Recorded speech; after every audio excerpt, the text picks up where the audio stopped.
تو سیدنا عثمان غنی فرمایا کہ یہ ہاتھ یہ اللہ نے مجھے اعزاز عطا کیا، میں وہ خوش نصیب ہوں کہ سرکار کی 2 صاحبزادیاں، کوئی امتی روئے زمین میں ایسا نہیں جس کے عقد میں کسی نبی کی 2 صاحبزادیاں آئی ہوں، اور مجھے یہ اعزاز ہے پے در پے سرکار کی 2 صاحبزادی، نور کی سرکار سے پایا دوشالہ نور کا، ہو مبارک تم کو ذوالنورین جوڑا نور کا۔ سرکار نے مستند روایت، ایک میں 40 ایک میں 100، جب سیدہ رقیہ رضی اللہ تعالیٰ کا انتقال ہوا، مغموم کھڑے مسجد نبی کے دروازے پہ، حضور نے دیکھا، فوراً اپنی چھوٹی بیٹی، اس کے بعد سیدہ جب ان کا بھی انتقال ہوا، آنسو جاری ہیں، سرکار نے فرمایا عثمان اگر میری 100 بیٹیاں ہوتی اور یکے بعد دیگرے وہ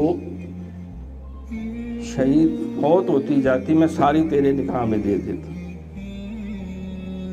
علی پاک کا بڑا رتبہ مقام، سرکار کی صاحبزادی آپ کے عقد میں سیدہ فاطمہ زہرا، عثمان غنی ایک نہیں 2 صاحبزادیاں حضور کی آپ کے عقد میں، شرافت دیکھیں۔ پھر جو ہے وہ رشتے میں حضور کے پھوپھی زاد بھی ہیں، ماموں زاد، یہ بھی رشتہ ہے،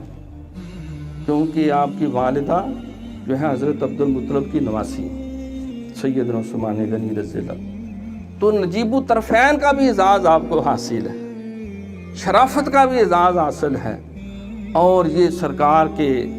اہل بیت اطہار سے جو رشتہ ہے، سرکار کی 2 صاحبزادی ہیں، اللہ اکبر۔ سیدنا عثمان غنی فرمایا میں وہ خوش نصیب ہوں کہ سرکار کی 2 صاحبزادیاں اللہ نے میرے عقد میں دی۔ اللہ نے مجھے یہ بھی اعزاز عطا کیا کہ بیر روما جو یہودی کی ملکیت تھا، مدینے کے باہر ایک ہی میٹھے پانی کا، اور مسلمان عورتیں پانی لینے جاتی تو یہودی مذاق اڑاتے اور وہ بیچتا تھا، اور بہت زیادہ تضحیق ہوتی، تو سرکار نے فرمایا ہے کوئی جنت کا خریدار وہ بیر روما خرید کے مسلمانوں کے لیے پیش کرے، تو منہ بولی قیمت اس یہودی کو دے کر وہ بیر روما خریدا، اور سارے مدینے کے مسلمان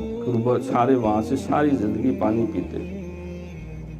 تو مجھے اللہ نے یہ اعزاز بھی عطا کیا۔ پھر آپ نے فرمایا کہ اللہ نے مجھے یہ سعادت عطا کی ہے کہ سارے مسلمانوں کو ایک قرآن پہ جمع کیا ہے، جامع القرآن۔ جس طرح عیسائیوں میں آج 2500 انجیلیں ہیں، تو مسلمانوں کے پاس بھی 250 قرآن ہوتے، ہر کوئی کہتا ہے ٹھیک، وہ کہتا نہیں ہے ٹھیک، کہتا وہ ٹھیک، سارے اپنا اپنا لے کے پھرتے رہتے